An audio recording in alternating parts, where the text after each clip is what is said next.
Moses, Elijah, rise.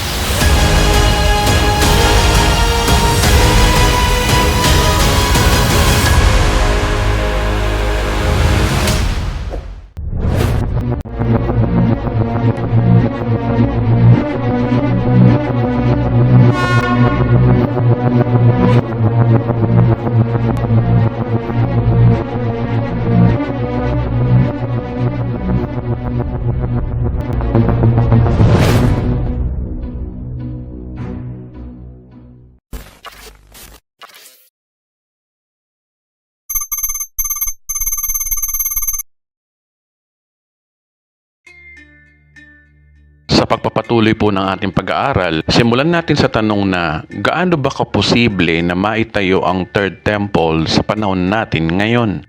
Bagamat wala pa pong sinasabi kung kailan itatayo ang Third Temple o wala pang yung plano kung saan itatayo ang Third Temple, pero mga kababayan, meron na pong lumalabas na patunay na malapit na pong simula ng paggawa dito sa Third Temple.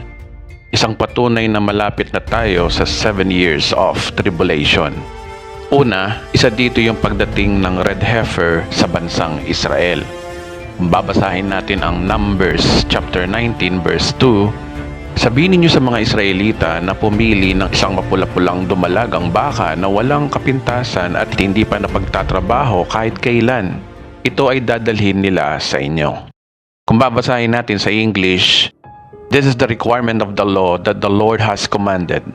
Tell the Israelites to bring a red heifer without defect or blemish and that has never been under a yoke. Itong pulang baka na ito na nabanggit sa Biblia, ito ay ginagamit ng mga Israelita noong Old Testament para makatulong maisagawa ang paglilinis sa mga Israelita mula sa karumihan. So ang pinakakailangan nila dito ay yung pulang baka na ito ay yung kanyang abo. Ang abo ng pulang baka na ito ay ginagamit para sa seremonya ng paglilinis sa mga Israelita na ginagawa sa templo noon. Ang abo ng pulang baka ay ginagamit rin sa paglilinis ng tubig mula sa Gihon Spring doon sa City of David. Ang tubig na iyon ay nagpapadalisay sa mga pari mula sa anumang pagkakadikit sa isang bangkay upang makapag-alay sila sa templo. Sa madaling salita, kailangan nila yung red heifer para maging malinis sila, para maging karapat-dapat sila doon sa templo. Ayon sa Jewish tradition, meron ng 9 na red heifer na iniaalay mula noong panahon pa ni Moses hanggang sa first and second temple. Ngayon, simula nung nawasak yung second temple, simula nun wala ng red heifer na naialay. Ayon sa ilang mga rabay sa Jerusalem, pinaniniwalaan nila na ang maghahandog ng pang-10 red heifer ay yung Messiah mismo. Dahil itong mga Hudyo na ito, matagal nang hinihintay ang Messiah. So hindi sila naniniwala na si Jesus yung Messiah. Naniniwala sila na pagdating ng Messiah, maaring siya ang maghahandog ng pang-10 red heifer. O kaya naman kapag naialay na yung pang-10 red heifer, ito ay magsasabi na naandun na ang Third Temple o malapit nang maitayo ang Third Temple. So nakita natin para sa mga Hudyo na napakahalaga nitong pulang baka na ito, lalo na sa kanilang paghahandog doon sa templo. Ngayon mga kapatid, noong September 2022, isang nakaka-alertong balita ayon sa Temple Institute, dumating na yung 5 red heifers na ito sa bansang Israel. We interrupt the rabbi because the red heifers are arriving right now. This is it. This is the moment. They've arrived and we're about to see them for the first time here in the land of Israel. They're behind that inside that wooden box. Wow, these look like the finest red heifers from around the world.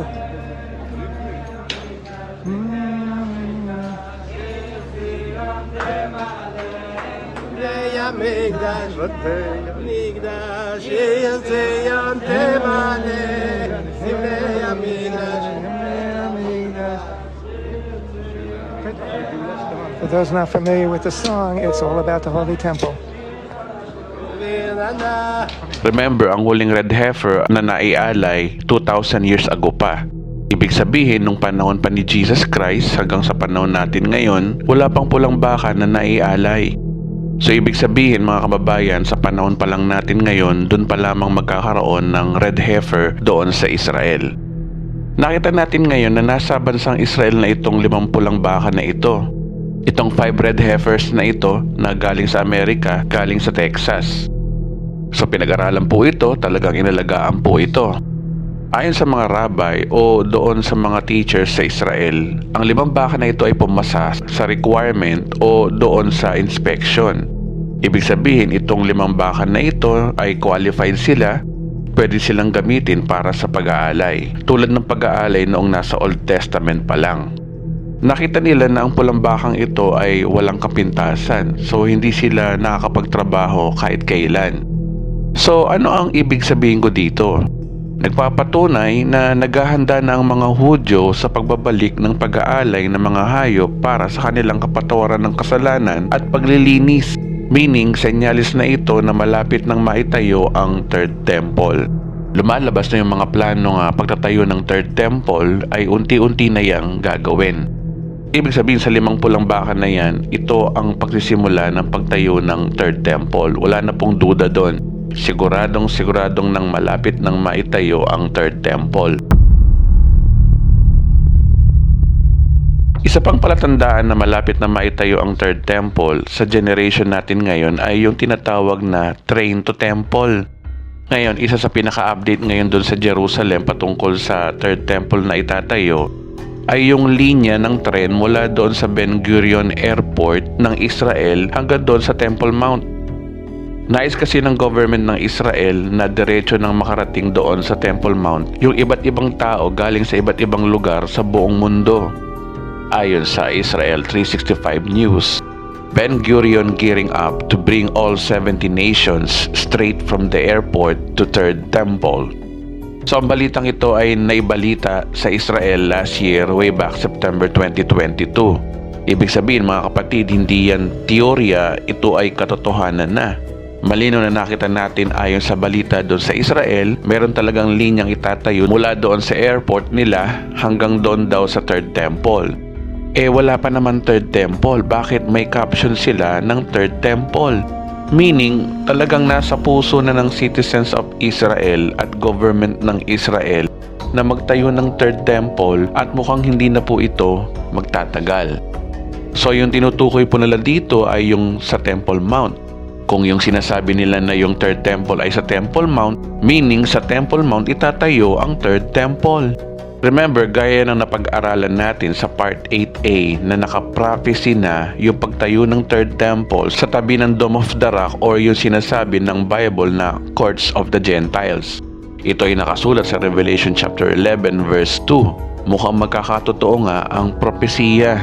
Alam naman natin kapag naitayo itong Third Temple doon sa Jerusalem, ibabalik na yung paghahandog. So mapapabilis ang paghahandog ng iba't ibang tao mula sa iba't ibang parte ng mundo kapag nagkaroon na ng tren mula Ben Gurion Airport hanggang sa Temple Mount. Kapag naitayo na itong Third Temple, maraming tao na galing sa iba't ibang parte ng mundo, lalo na yung mga Hudyo, ang pupunta dito sa Third Temple para maghandog sa Diyos. Dahil yun po talaga ang pinaka-purpose at intensyon ng government doon sa Israel para mas madaling makapunta yung mga tao sa iba't ibang panig ng mundo doon sa Third Temple na itatayo. Ang plano sa railway system na yan ng tren mula doon sa Ben Gurion hanggang sa Temple Mount, tatawagin daw itong Temple Train Station. Sinasabing itatayo ang railway system na ito doon sa Jerusalem.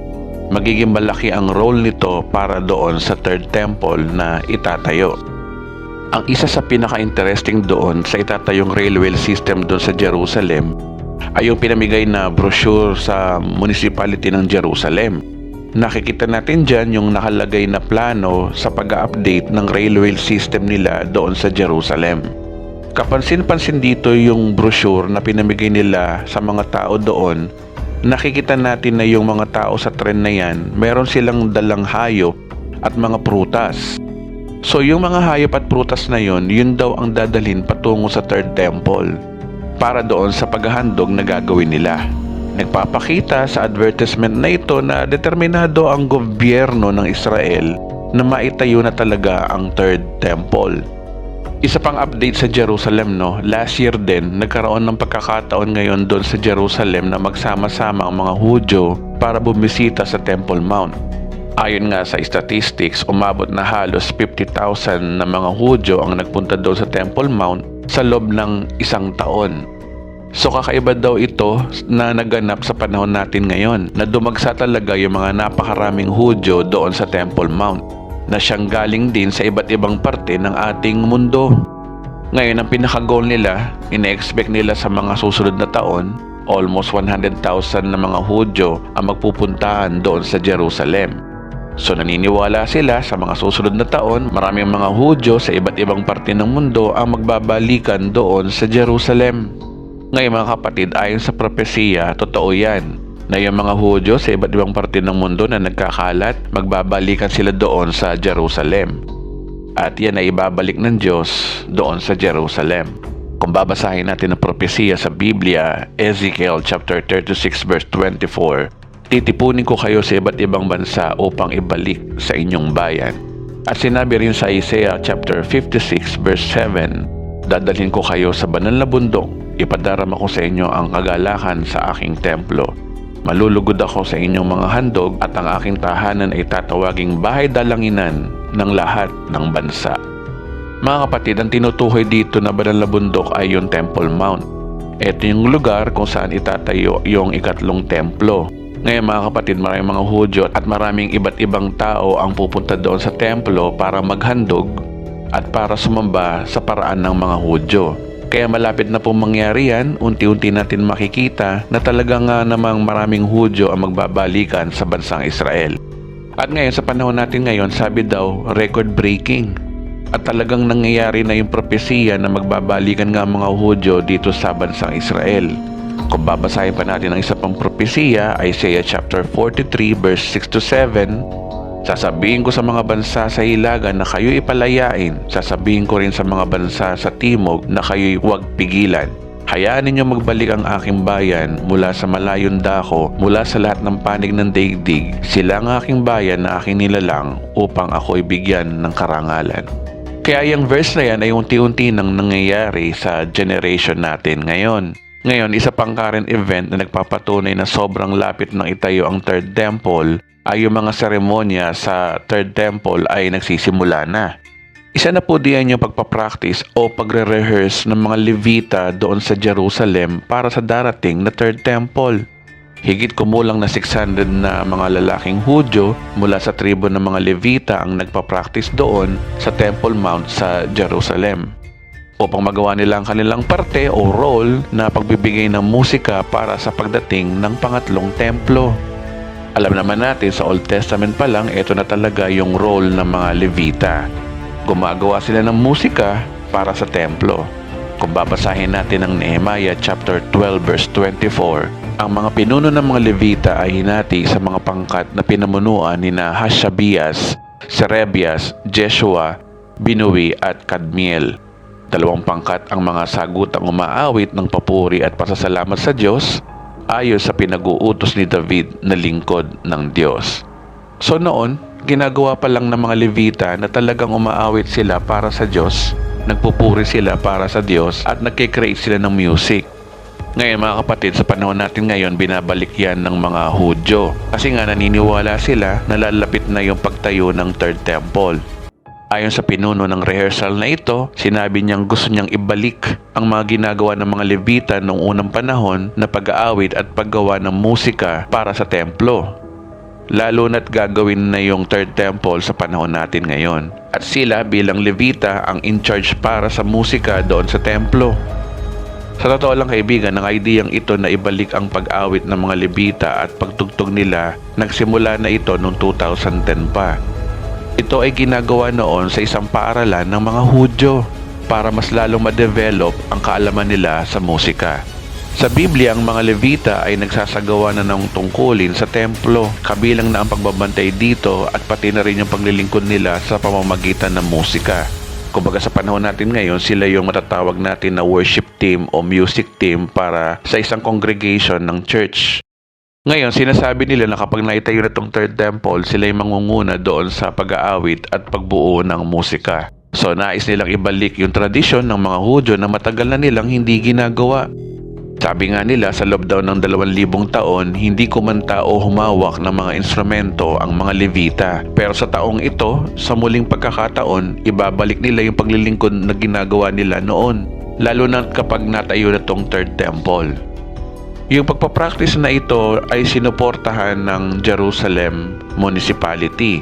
Sinasabi nila na yung government ng Israel ay tumutulong sila at nakikibahagi para sa paghahanda ng pagtayo ng Third Temple. So ang pagpapractice na ito ay nagpapakita na napakalapit ng itayo ang Third Temple dahil binabalik na nila yung ginagawa nila sa Old Testament sa panahon natin ngayon. So nakita natin mga kapatid sa pamamagitan ng train station na itatayo doon mismo sa Temple Mount, sa pamamagitan ng mga Hudyong mula sa iba't ibang parte ng mundo na bumabalik sa Jerusalem, ang paghahanda sa pag-alay ng mga red heifers at pagpapractice ng mga Levita para sa ikatlong temple ay sign na malapit na tayong pumasok sa 7 years of tribulation. At naniniwala ako na lalong mas malapit na ang rapture dahil hindi lilitaw ang suwail hanggat hindi nawawala yung mga humahadlang, which is tayong mga mananampalataya kay Kristo. Ito ay base sa napag-aralan natin noong part 3. Kung yung mga Hudyo ay naniniwala sa panahon natin ngayon na may tatayo ang Third Temple at darating nga yung Messiah nilang matagal na hinahantay sa panahon natin ngayon, tayo naman mga nag-aaral ng Bible prophecy ay alam naman natin na ang susunod na mangyayari. Alam natin ang propesya ng Biblia na after 3.5 years, uupo diyan ay ang Antikristo mismo.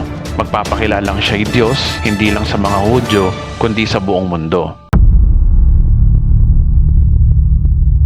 Ngayong kaibigan, ating napag-aralan at nalaman ang propesiya sa Third Temple, patunay na ang Third Temple ay pinaka-backbone ng propesiya ng Biblia. Ang dalawang saksi ay maaaring kasuklaman ng mga Hudyo, ngunit ang kanilang pagkamatay at pagkabuhay ang gigising sa mga Hudyo. At simula ng pagtanggap nila sa kanilang tunay na Mesiyas, ang ating Panginoong Hesus. Ngunit sa loob ng Great Tribulation ay hindi ganong kadali ang lahat, sapagkat ang natitirang 3.5 years dadanas pa ang bansang Israel na matinding persecution hanggang sa dumating ang kanilang tunay na tagapagligtas, ang ating Panginoong Hesus.